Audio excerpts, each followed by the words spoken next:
नमस्कार। मेरे परिवार के जितने भी सदस्य हैं सभी को, और जो सदस्य नहीं है और इस वीडियो को देख रहे हैं उनको भी मैं बोलूंगी, जो जो मैं बताती जा रही हूँ बस आप उनको फॉलो करें और देखिए कि जीवन में कितना परिवर्तन हो रहा है।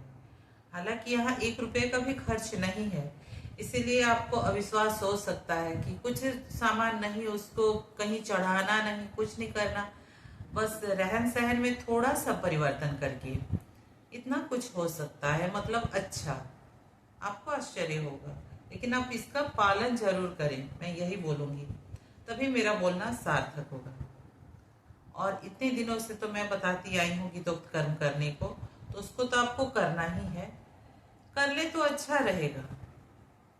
और अगर मतलब एक ही साथ तो नहीं कर सकता है कोई, जो कभी किया नहीं कि तो कर्म, वो अचानक से तो कर नहीं पाएगा। लेकिन शुरू कैसे करना है, कहाँ से करना, सारा कुछ तो बता करके रखा हुआ है मैंने, आप वहीं से स्टार्ट कीजिए। नहीं तो कम से कम जो नियम को मैं बता रही हूँ उसको आप पालन कीजिए, तो भी आपको काफी मतलब सहूलियत रहेगा। जैसे पति पत्नी में लड़ाइयाँ होती ही हैं, हर घर में होती हैं, छोटी बड़ी लड़ाइयाँ होती हैं, लेकिन देखिए कि ये भी एक रहन सहन का तरीका है। नहीं मालूम रहने के कारण इससे भी झगड़ा होता है। कैसे? जैसे कोई आपका बेड ऐसे लगा हो कि आप सो रहे हैं और आपका पैर दरवाजे की तरफ है, या आपका सिर जो है दरवाजे की तरफ है, ये सही नहीं है सोने का तरीका। इसमें क्या होगा, स्वास्थ्य तो अच्छा नहीं ही रहेगा, बीमारी, बड़ी बीमारी कुछ हो सकती है, और फिर हो सकता है जीवन हानि भी हो। इतनी बड़ी बात हो सकती है। लंबे समय से जो लोग सोएंगे उनको ये परिणाम देखने को मिलेगा। लेकिन तबीयत खराब होगी ये तो पता चल ही जाएगा आपको, कुछ ही दिनों में लगेगा कि अभी इधर कुछ तबीयत खराब है, अभी खराब, मतलब एक से संभल रहा है तो दूसरे में आ जा रहा है, ऐसा।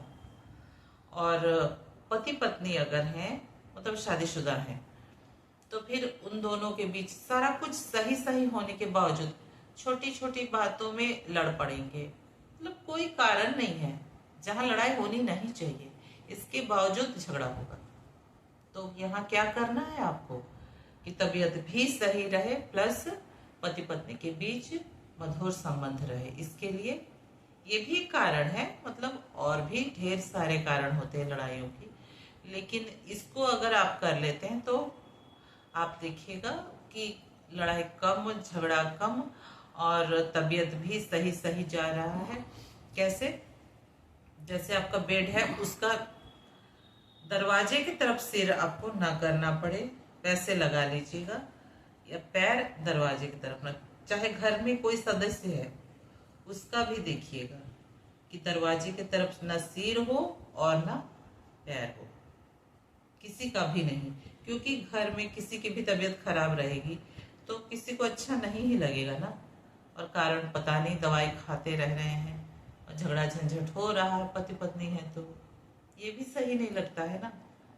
तो इसीलिए बस सोने का आपका जो तरीका है उसको आपको बदलना है कि सिर आपका देखिएगा दीवार की तरफ हो और पैर भी दीवार की तरफ हो, तो खुले की तरफ ना हो, दरवाजे की तरफ तो बिल्कुल ना हो, नहीं तो पति पत्नी के बीच झगड़ा होता ही रहेगा।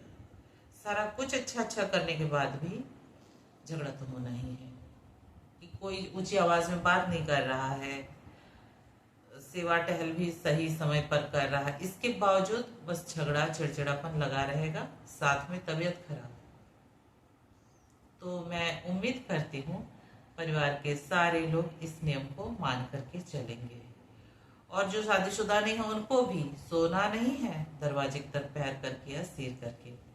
बहुत लोग सो जाते, ठंडी ठंडी हवा आ रही है, नहीं नहीं, ये सब नहीं करना है, तबीयत खराब हो ही जाती है।